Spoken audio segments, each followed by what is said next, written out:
Alright, good morning mga kababayan. Pag-usapan natin ngayon itong kumakalat sa TikTok. Actually, sa TikTok to nagsimula. Yung ginagawa ng mga influencers nila ng China na inaangkin ang Palawan. Ang tanong, paano nga ba nila inaangkin ang Palawan?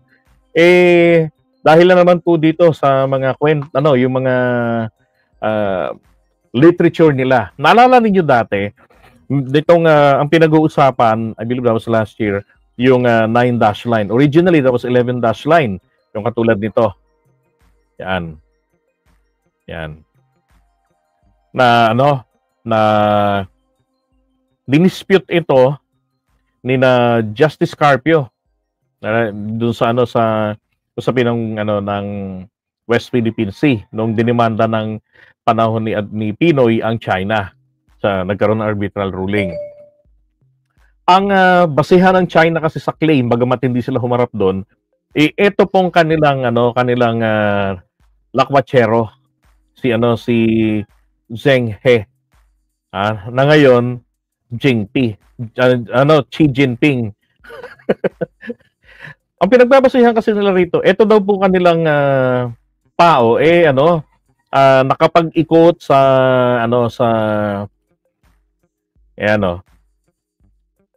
dito sa halos ilang bansa ito. Maraming bansa ang naikutan nito. So, sinasabi nila ngayon, napuntahan din daw niya ang Pilipinas. Ito yung mismo sa kanila mismo na itong mapa na to base doon sa sa mga isinulat mismo nito ni Zheng He, never po siyang nakaapak ng Pilipinas. Never. Ang kanyang mga napupuntahan, ito lang. Ang Taiwan nga, hindi nga niya pinupuntahan talaga eh. Dinadaanan niya lang yan. So dito lang, hanggang Vietnam, yan, tapos dito sa may Malaysia, yung mga ganyan lang pinupuntahan niya rito. Yung trading route talaga, yun ang kanyang mga pinupunta-puntahan o dinadaan-daanan. Now, dito sa mga nagkiklaim rito, sinasabi nila na nakarating itong si Zheng He dito sa atin sa Palawan, at kung saan nagkaroon nga ng Chinese name para diyan sa sa Palawan. Ito pala yung binabanggit ng iba na nung nakaraang linggo, na bakit doon sa kanila sa mapa sa China, etong Palawan kulay pula na. Ito sa pula eh.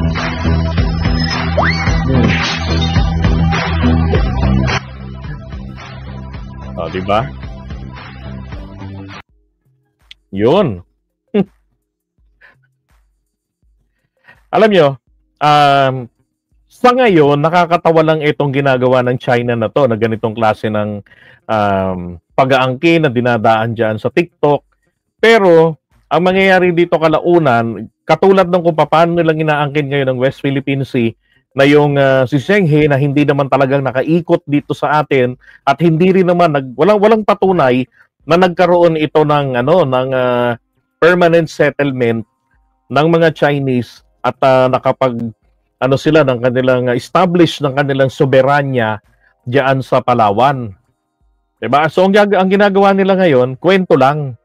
Kwento lang. Ganun din naman ginagawa nila pag-claim rito eh. Sa sa 10-dash line na yan. Na yan ay pinuntahan ng kanilang tauhan nung ilang daang taon na nakaraan. Ibig bang sabihin, kapag may Chinese na nakapunta sa isang lugar, magiging kanila na yon? Aba, matindi rin ang tama ng mga to. Pero maaring 20 years mula ngayon, palilitawin nila na ito'y talagang legit na, dahil nagma-manufacture din itong China ng ng mga ebidensya eh. Naalala ko lang yun doon sa 10-dash line nila ngayon, na dating 9-dash line, nag-manufacture din sila doon. Ang meron silang ginawang mapa, kung maalala nyo lang, na map of humiliation. Naalala nyo yun? Dalawang version yung map of yung humiliation nila. Yung unang version doon, ang hulusulo ay sakop nila. Akala nyo ba Palawan lang yung isang claim name nila? Hindi ho. Yun talaga, nagkaroon sila ng unofficial claim doon. sa pamamagitan ng kanilang national humiliation map na sinasabi doon, pagdating na lumakas na uli ang China, babawiin natin lahat ng mga naging atin at kabilang na nga po yun.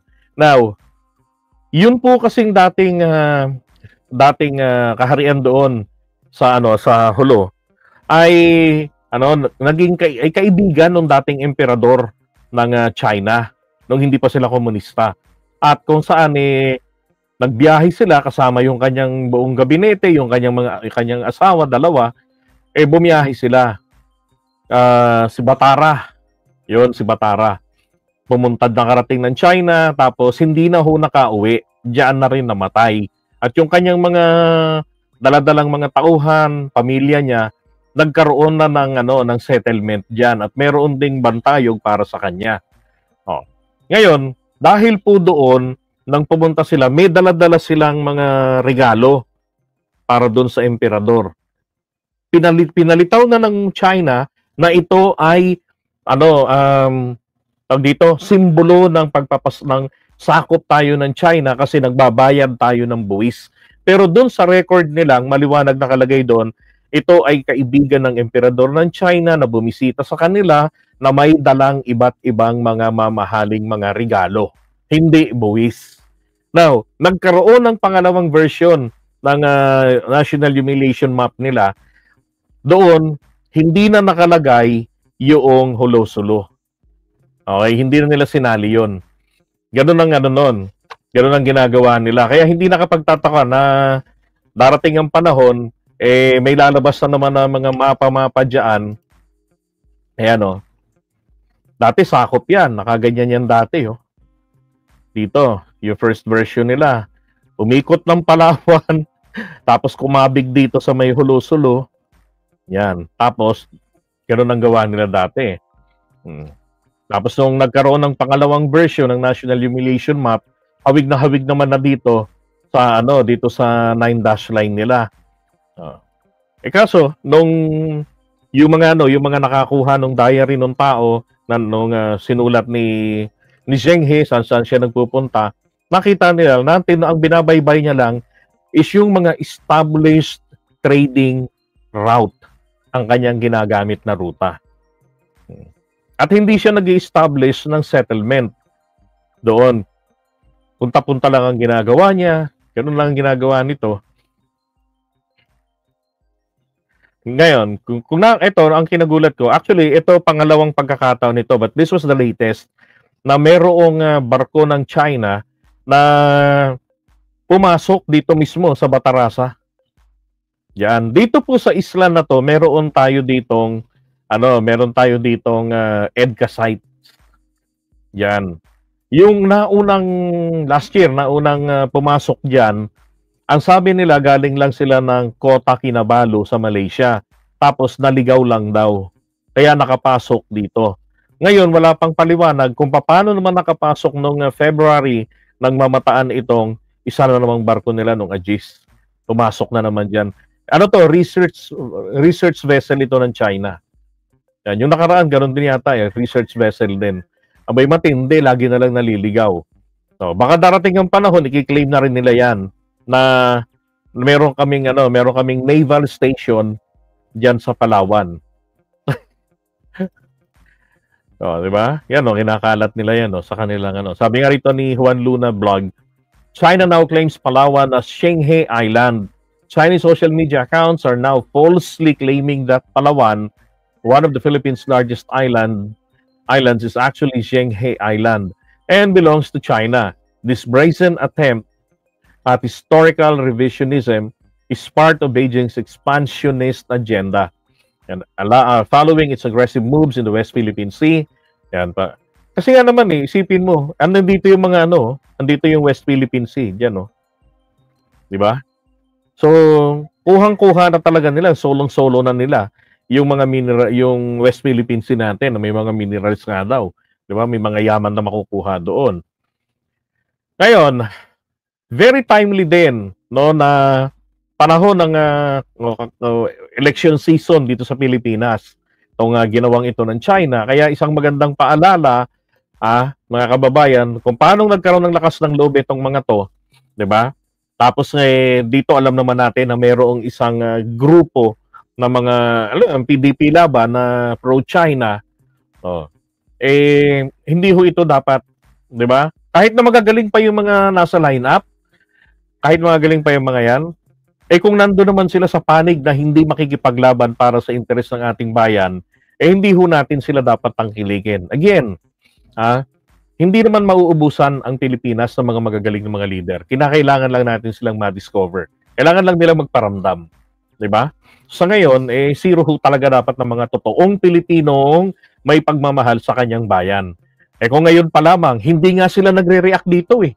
Hindi sila, wala nang isa sa kanila na kahit sabihin man lang na, nako, mali ang ginagawa nila ng pag-claim ng Palawan, halang hiya, nakaraan West Philippines sila ang kiniklaim nila. Ngayon, Palawan na. Di ba? Nililegitimize lang kasi nila yung sinasabi nila na itong yellow lines na yan yung dating 11 dash line, naging 9, naging 10 dash line ngayon. Yan kasi ay tanda ng kanilang teritoryo. Not exclusive economic zone. Bagkus tanda ng kanilang teritoryo. Na kung saan, pwede nilang bakuran yan ng mga Navy. Samantalang ang Pilipinas, ang magagawa lang natin sa iisad natin, pang Coast Guard lang. Hindi tayo po pwedeng nating i-militarize base sa kasunduan dyan para dyan sa South China Sea. Diba? Sa declaration, hindi i-militarize. At kung ano yung existing ng mga control natin dito, yun na yun, wala nang dadagdagan. Na siyang bina-violate naman ng China because ang kanilang claim nga is territory nila itong karagatan. Diba? Kapalmoks. At ngayon, pinasok naman nila itong tong Palawan. Yeah, that's correct. Kailangan talaga nating mag-ingat sa pagboto, di ba? Pero hindi lang dapat matalino, magaling. Dapat may pusong tunay na nagmamalasakit sa bayan. Mukhang nasa ibang bansa na ata sila ngayon. Meron pa rin naman yan. Matutunan tayo magsuri. Tingnan natin yung mga stand nila sa mga issues dito sa ating bansa. Lang in China. Ito dinadaan tayo sa literature.